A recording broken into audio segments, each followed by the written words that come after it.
అందరికీ నమస్కారం అండి.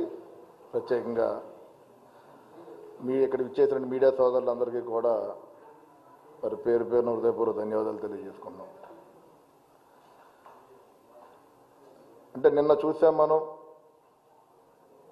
మరి ఎవరైతే వైసీపీ నాయకుడు అంబటి రాంబాబు మీడియా ముందు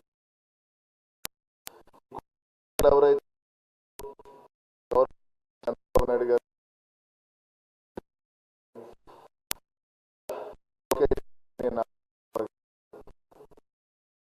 ద్వారా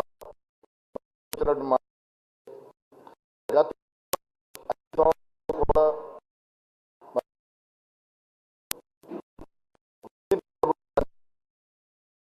అధికారంలో మరి ఆ రోజుల్లో వైసీపీ ప్రభుత్వం మరి ఏ రకంగా ముందడుగేసిందో కూడా మనం చూసాం. మరి ఏదైతే ప్రజా దర్బారు కోట్లాది రూపాయలు విలువ చేసే ప్రజా దర్బార్ని నేలమట్టం చేసి ఆ రోజున ఆ ప్రభుత్వం ముందుకు రావడం చూసాం. మరి అలాంటి పరిస్థితులు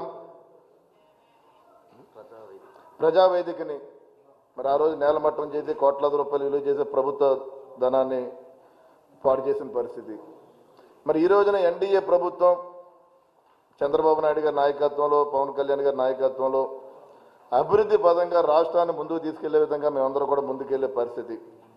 అంటే ఇది చూసి ఓర్వలేక గత 5 సంవత్సరాలు రాష్ట్రాన్ని అభివృద్ధి పదంలో వాళ్ళు చేయలేంది ఈ ఎన్డీఏ కూటమి ద్వారా మేము చేస్తున్నాం కాబట్టి ఓర్వలేక మరి అంబటి రాంబాబు ముందుకొచ్చి వివిధ రకాలుగా మాట్లాడుతున్నారు. అంటే వాళ్ళ మతి స్థిమిత్వం ఏ రకంగా ఉందో మనందరూ కూడా చూసుకోవాల్సిన పరిస్థితి ఈ రకంగా ఉంది.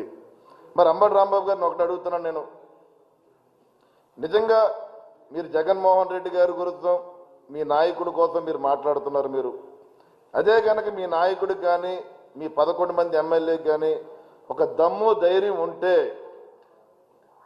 మీరు ఏదైతే అసెంబ్లీ వేదికగా ఉందో అసెంబ్లీకి వచ్చి ప్రజల కోసం ఈ సమస్యలు మీరు అడగండి. మేము ఏమైనా లోటుపాటు ఉంటే కనుక మేము సరి చేసుకుంటాం. మేము ప్రజల కోసం మేము పనిచేస్తున్నాం. మీరందరూ కూడా వైసీపీ నాయకులు ప్రతి ఒక్కరూ కూడా ఒళ్ళు దగ్గర పెట్టుకుని మాట్లాడుకోవాల్సిన అవసరం ఉంది. అంటే మీరు గతం నుంచి కూడా మీ నాయకుడు విధానం మీకు నేర్పిన విధానం, ప్రతిపక్ష నాయకులు ఆ రోజున ప్రతిపక్షంలో ఉన్న నాయకులు వివిధ రకాలుగా మాట్లాడుతూ తిట్టడం మీ నాయకుడు మిమ్మల్ని మెచ్చుకునే విధంగా ఉంది. మరి మా నాయకులు ఆ రకంగా కాదు. ఇవాళ ఏ రకంగా అసెంబ్లీ సభ జరుగుతుందో మనందరూ చూస్తున్నాం. ప్రతి ఒక్క ఆంధ్ర రాష్ట్ర పౌరుడు కూడా అసెంబ్లీ సభల్ని చూసే విధంగా ఒక గౌరవ సభగా ఈ కూటమి ప్రభుత్వం ముందుకెళ్తుంది. గతంలో మీరు ఆ విధంగా చేయలేదు. అసెంబ్లీలో ఏదైనా ప్రజలు వినాలంటే నానా రకమైన బూతులతో, నానా రకమైన పదభాషలతో మరి వివిధ రకాలుగా ఆ రోజున మీరు చూసిన సందర్భం. ఏదైతే ఎన్డీఏ ప్రభుత్వం ఉందో మేము ఆ రోజున సూపర్ 6 ఏదైతే మేము చెప్పుకుంటూ వచ్చామో ఆ రోజున అమలు చెప్పామో ప్రతిదీ కూడా అమలు చేసే విధంగానే ఈ ఎన్డీఏ కూటమి ముందుకెళ్తుంది. మీరు పవన్ కళ్యాణ్ గారి గురించి మాట్లాడుతున్నారు. 100% స్ట్రైక్ రేట్ అంటున్నారు. మీరు 100% వాస్తవం అది. ఇవాళ మేము 21 సీట్లు మేము గెలిచాం, 2 ఎంపీ స్థానాలు మేము గెలిచాం.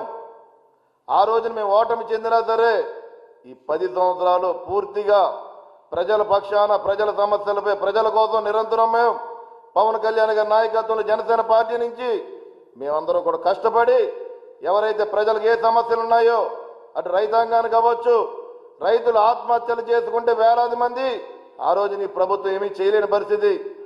పవన్ కళ్యాణ్ గారు ఆయన సొంత నిధుల నుంచి కోట్లాది రూపాయలు రైతాంగానికి ఇచ్చాం. ప్రతి సందర్భంలో కూడా ప్రజలకు అండగా ఉన్నారు పవన్ కళ్యాణ్ గారు. మా నాయకుడి కోసం మాట్లాడే అర్హత మీ నాయకులకి ఎవరికి లేదని చెప్పి ఈ సందర్భంగా మేము తెలియజేస్తున్నాం. మీరు నోటికి వచ్చినట్టు మాట్లాడితే రాబోయే రోజుల్లో అంబటి రాంబాబు చెప్తున్నా ఇదే విధంగా కనుక మీరుంటే రాబోయే రోజుల్లో మీకు ఏదైతే వంశీకి జరిగిందో, ఏదైతే పోసాని కృష్ణ జరిగిందో అదే పరిస్థితి మీ నాయకులకు కూడా వస్తుందని చెప్పి సందర్భంగా తెలియజేస్తున్నాను నేను. గతంలో మీరు అటు తెలుగుదేశం పార్టీ నాయకులు కానీ, బీజేపీ నాయకులు కానీ, జనసేన నాయకులు కానీ ప్రజల పక్షాన మేము ప్రశ్నిస్తే ఏ రకంగా మీరు కేసులు పెట్టారో మీరు అందరూ గుర్తు చేసుకోవాల్సిన అవసరం ఉంది. పోసాన కృష్ణ ఏ రకమైన పదజాలంతో ఏ రకంగా మాట్లాడాడో మీకు అందరికీ తెలిసిందే. చట్టం తన పని తను చేసుకుంటుంది. వంశీ ఉన్నాడు, వంశీ కూడా ఏ రకమైన పదజాలాలతో ఏ రకమైన అవినీతితో కూరుకుపోయడం మీకు అందరికీ తెలిసిందే. మీరు ఇద్దరు ముగ్గురు మీద కేసులు పెడితే మీరు ఓర్చుకోలేని పరిస్థితి. గతంలో ఏ రకంగా మీరు చేశారు, ప్రతిపక్ష నాయకులను ఏ రకంగా మీరు ఇబ్బంది పెట్టారు అన్నది మర్చిపోతున్నారు మీరు. ఈ ఎన్డీఏ కూటమి పూర్తిగా ప్రజల పక్షాన రాష్ట్రాన్ని అభివృద్ధి పదవుల ముందుకు తీసుకెళ్లే విధంగానే ఈ కూటమి ముందుకెళ్తుందని ఈ సందర్భంగా తెలియజేస్తున్నాను. 5 సంవత్సరాల ప్రజలను నమ్మించి మీరు అధికారంలోకి వచ్చారు. ఆ 5 సంవత్సరాలు మీరు ప్రజలకి ఏ రకమైన నమ్మకాన్ని మీరు ఇవ్వగలిగారో ఈ సందర్భంగా నేను ప్రశ్నిస్తున్నాను. నేను 3 రాజధానులు లేకుండా చేసావు. దేశంలోనే రాజధాని లేని రాష్ట్రంగా ఆంధ్ర రాష్ట్రాన్ని తీసుకొచ్చిన దౌర్భాగ్య పరిస్థితి నీది కాదా అని చెప్పి ఈ సందర్భంగా నేను ప్రశ్నిస్తున్నాను మిమ్మల్ని. పోలవరం ఉంది, మరి పోలవరాన్ని కూడా మీరు ఆ రోజు ఎప్పటికప్పుడు ఏ సంవత్సరానికి ఆ సంవత్సరం కడుతున్నాను చెప్పి ఎక్కడా కూడా పోలవరాన్ని నాశనం చేసిన పరిస్థితి. మరి ఈ రోజున ఎన్డీఏ కూటమి మోడీ గారి సహకారంతో చంద్రబాబు నాయుడు గారు, పవన్ కళ్యాణ్ గారి నాయకత్వంలో ఈ పోలవరాన్ని కానీ ఈ అమరావతిని కానీ ఏదైతే ప్రజలకు మేము హామీలు ఇచ్చామో హామీలు ఒక్కొక్కటిగా నెరవేర్చే విధంగానే ప్రతి ఒక్కరికి కూడా బడుగు బలహీన వర్గాల్ని, ఎస్సీ మైనార్టీ ప్రతి ఒక్కరిని కలుపుకునే విధంగానే ఈ ఎన్డీఏ కూటమి ముందుకెళ్తుందని చెప్పి సందర్భంగా తెలియజేసుకుంటూ నేను ఒక్కటే వైసీపీ నాయకులకు మరొక్కసారి నేను చెప్పదలుచుకున్నాను. నేను మీకు ఏదన్నా మాట్లాడదలుచుకుంటే రాజకీయ పరంగా విమర్శించండి. ప్రజలు చూశారు గత 5 సంవత్సరాలు మిమ్మల్ని.